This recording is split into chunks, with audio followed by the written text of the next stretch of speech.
पछिल्लो 20 वर्षको नेपाली राजनीतिको यो गहिरो विमर्शमा यहाँहरूलाई स्वागत छ। आज हामीसँग 2061 सालपछिका मुख्य घटनाक्रम, परिवर्तनहरू अनि चुनौतीहरूबारे विश्लेषण गरिएका केही सामग्री छन्। हो, र ती स्रोतहरूले आदर्श नेतृत्व कस्तो हुनुपर्छ भन्ने पनि ओल्याएका छन्। त्यही त आज हाम्रो उद्देश्य पनि यही हो। मुख्य राजनीतिक मोडहरू, संरचनागत फेरबदल अनि अझै हामीले झेलिरहेका समस्याहरू के हुन् र भविष्यको नेतृत्वसँग कस्ता अपेक्षाहरू छन् भन्ने केलाउने, होइन त? बिल्कुल। सुरु गरौँ त्यसो भए त्यो 2061 माघ 19 को घटनाबाट, राजा ज्ञानेन्द्रको प्रत्यक्ष शासन। त्यसले त ठूलै तरङ्ग ल्यायो नि। निश्चित रूपमा त्यो कदम र त्यसपछिको 2062-63 को जनआन्दोलन त्यो एउटा निर्णायक मोड थियो।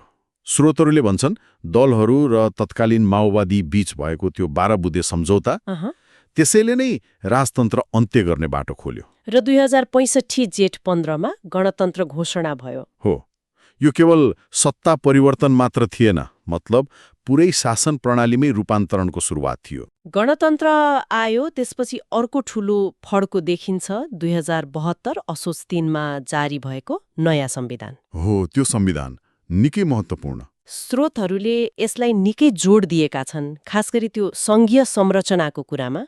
किनभने यसले देशलाई केन्द्रीकृत शासनबाट सङ्घीय प्रणालीमा लग्यो नि त।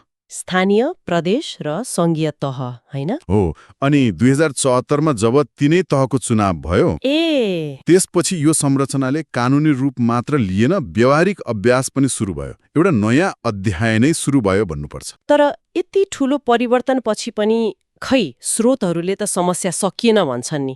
राजनीतिक अस्थिरता, निराशा जस्ता कुराहरू। हो, तपाईँले ठिक भन्नुभयो। स्रोतहरूले पनि यही विरोधाभास औँल्याएका छन्। संरचना बन्यो, तर त्यसलाई चलाउने राजनीतिक संस्कार, त्यसमा समस्या देखियो। पार्टीभित्रकै किचोलो, गुटबन्दी अनि नेतृत्वमाथिको अविश्वास, यो त बारम्बार दोहोरियो नि। एकदम। खास गरी 2077 र 2078 मा भएको त्यो संसद विघटनका घटनाहरू। अनि त्यसमा अदालतको हस्तक्षेप पनि। हो, ती घटनाले गर्दा प्रणालीप्रतिको जनआस्थामा निकै चोट पुग्यो भन्ने विश्लेषण छ। स्रोतमा एउटा टिप्पणी के छ भने राजनीति सेवा भन्दा पनि पद प्राप्तिको दौड जस्तो देखिन थाल्यो। त्यसले त आम मानिसमा वितृष्णा बढाउँछ नि। हो नि, संरचना बन्यो तर त्यसलाई सही तरिकाले चलाउने संस्कार बनेन कि भन्ने प्रश्न उठ्यो। यो त गम्भीर कुरा भयो। यस्तो अवस्थामा स्रोतहरूले कस्तो नेतृत्व चाहिएको छ भन्छन् त? केही गुणहरू औँल्याइएको छ। स्रोतहरूले केही साझा गुणहरूमा जोड दिएका छन्, जस्तो कि इमान्दारिता, त्यो त चाहियो नै, अनि स्पष्ट दूरदृष्टि, जनताप्रति उत्तरदायी हुने भावना, सहकार्य गर्ने क्षमता, सहकार्य पनि एकदम महत्त्वपूर्ण, अनि सबैलाई समेट्ने समावेशी चरित्र, र सबभन्दा महत्त्वपूर्ण व्यक्तिगत वा दलीय स्वार्थभन्दा माथि उठेर राष्ट्रलाई प्राथमिकता दिने। यी त खै सुन्दा आदर्श कुरा जस्ता लाग्छन्। हो, तर स्रोतको विश्लेषणमा के छ भने यी केवल आदर्श कुरा होइनन्। अहिलेका चुनौती सामना गर्न र प्रणालीलाई जनमुखी बनाउन यी गुणहरू नभई हुँदैन, अनिवार्य शर्त जस्तै हुन्।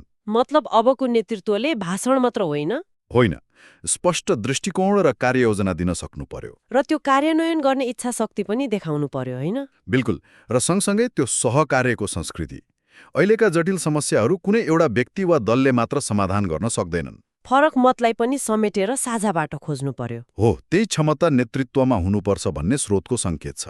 त्यसो भए गणतन्त्र, संविधान, सङ्घीयता यति ठूला उपलब्धि त भए, तर स्रोतको निचोड हेर्दा मुख्य चुनौती अझै पनि राजनीतिक व्यवहार र संस्कारमै अड्किएको देखिन्छ। निष्कर्ष त्यही नै देखिन्छ। संरचना आफैमा जादुको छडी होइन रहेछ, त्यो त आधार मात्र हो।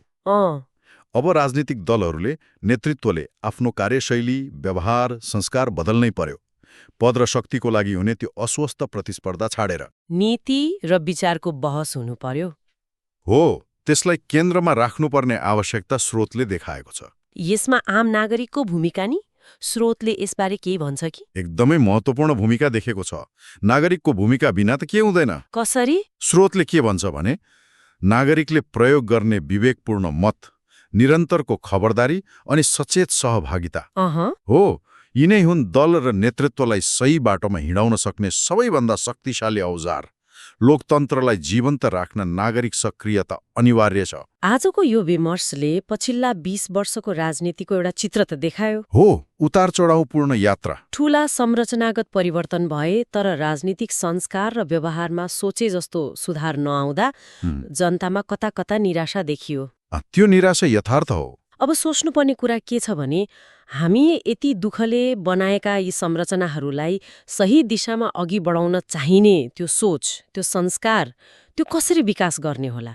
हो, यो प्रश्न साँच्चै आगामी दिनहरूका लागि निकै महत्त्वपूर्ण र सोचनीय विषय बनेको छ।